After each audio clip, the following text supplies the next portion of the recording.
So there is no stopping Rockefeller. He's come so close to winning this in class before. He's had a podium overall. As we check in with this kind of the sister car, the 59, and there is the man.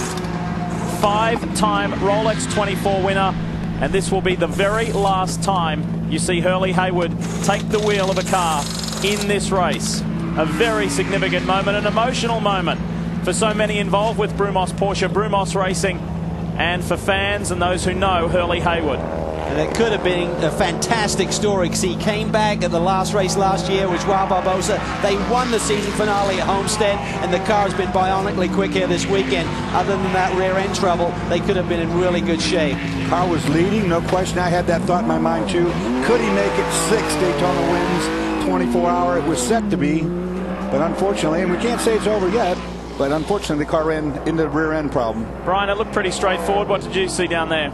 Yeah, the driver change took a little longer than they probably would have liked because the fuel and tires were done before they got the belts done. But Hurley Haywood back on track, and really kind of a historic moment. You talked about it. Maybe the last time we see Hurley Haywood behind the wheel could be his final stint. And the thing I thought was really magic was handed off from Donahue to Haywood. And that's the first time these two drivers, believe it or not, have actually driven together. And look at the experience there. Hurley really bringing the car to a slow pace to negotiate this very tricky pit exit. A lot to be said for experience, isn't there? That's for sure. We've seen some of the best in the business. Pedro Laumy last night got caught out in the 10 machine. A huge mistake. And you have to wonder where he clouded that rear end. Did that resonate through the drivetrain doors and cause those gearbox issues later in the event? Well, arguably this man has got more experience here than anyone on the planet. I mean, he has done it all from way back when, 1971. Let's not forget the last time Hurley took the green flag in a Grand Am Rolex Sports Car Series race, he won. And that was at Homestead Miami Speedway in the season finale last year with Joao Barbosa. That brought a smile to his face. It was a magnificent moment for Hurley. This is the closing chapter. Oof. As it just bites there a little bit. By his own admission, it's pretty difficult to step back into the car when he has not spent so much time over the past couple of 3 seasons in it. But as you can see, he's just slowly working his way back up to speed.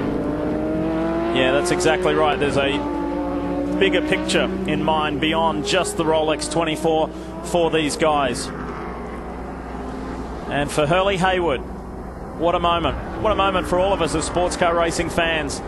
His first of 5 victories was all the way back in 1973. His very first Rolex 24 was in 1971. And there's some pretty interesting statistics on that graphic if you take a closer look.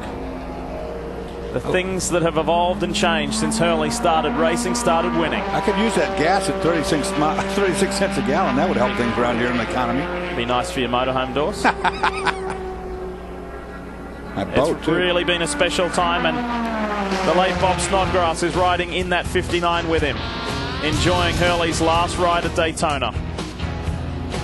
We're heading off to a break. We'll be quiet now and enjoy these classic images.